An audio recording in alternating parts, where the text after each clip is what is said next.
بسم اللہ الرحمن الرحیم۔ معصومیت برے پرانے دور میں الماریوں میں اخبارات بھی انگریزی کے بچھائے جاتے تھے کہ ان میں مقدس کتابوں کے حوالے نہیں ہوتے۔ چھوٹی سے چھوٹی کوتاہی پر بھی کوئی نہ کوئی سنا سنایا خوف آڑے آ جاتا تھا۔ زمین پر نمک یا مرچیں گر جاتی تو ہوش و حواس اڑ جاتے کہ قیامت والے دن آنکھوں سے اٹھانی پڑیں گی۔ گداگروں کو پورا محلہ جانتا تھا۔ گھروں میں ان کے لیے خصوصی طور پر کھلے پیسے رکھے جاتے تھے۔ محلے کا ڈاکٹر ایک ہی سرنج سے ایک دن میں 50 مریضوں کو ٹیکے لگاتا تھا، لیکن مجال ہے کسی کو کوئی انفیکشن ہو جائے۔ یرکان یا شدید سر درد کی صورت میں مولوی صاحب ماتھے پر ہاتھ رکھ کر دم کر دیا کرتے تھے اور بندے بھلے چنگے ہو جاتے تھے۔ گھر میں خط آتے تھے اور جو لوگ پڑھنا نہیں جانتے تھے وہ ڈاکیے سے خط پڑھواتے تھے۔ ڈاکیا تو گویا گھر کا ایک فرد شمار ہوتا تھا۔ خط لکھ بھی دیتا تھا، پڑھ بھی دیتا تھا اور لسی پانی پی کر سائیکل پر یہ جا وہ جا۔ امتحانات کا نتیجہ آنا ہوتا تھا تو نصر من اللہ و فتح قریب پڑھ کر گھر سے نکلتے اور خوشی خوشی پاس ہو کر آ جاتے تھے۔ یہ وہ دور تھا جب لوگ کسی کی بات سمجھ کر اوکے نہیں ٹھیک ہے کہا کرتے تھے۔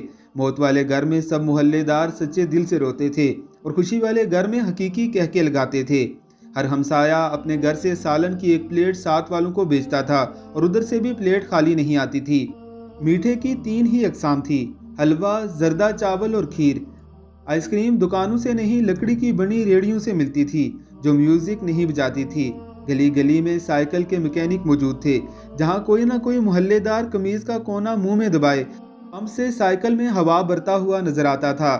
نیاز بڑھتی تھی تو سب سے پہلے حق بچوں کا ہوتا تھا۔ دودھ کے پیکٹ اور دکانیں تو بہت بعد میں وجود میں آئی، پہلے تو لوگ بہانے سے دودھ لینے جاتے تھے۔ گفتگو ہی گفتگو تھی، باتیں ہی باتیں تھی، وقت ہی وقت تھا۔ گلیوں میں چارپائیاں بچھی ہوئی ہوتی تھی، محلے کے بابے حقہ پی رہے ہوتے تھے اور پرانے بزرگوں کے واقعات بیان کر رہے ہوتے تھے۔ جن گھروں میں ٹی وی آ چکا تھا انہوں نے اپنے دروازے محلے کے بچوں کے لیے ہمیشہ کھلے رکھے۔ مٹی کا لیپ کی ہوئی چھت کے نیچے چلتا ہوا پنکھا سخت گرمی میں بھی ٹھنڈی ہوا دیتا تھا۔ فریج کے بغیر بھی مٹکے اور سراہیوں کا پانی ٹھنڈا رہتا تھا۔ لیکن پھر اچانک سب کچھ بدل گیا۔ ہم قدیم سے جدید ہو گئے۔ اب باورچی خانے سیڑھیوں کے نیچے نہیں ہوتے، کھانا بیٹھ کر نہیں پکایا جاتا، دسترخوان شاید ہی کوئی استعمال کرتا ہو۔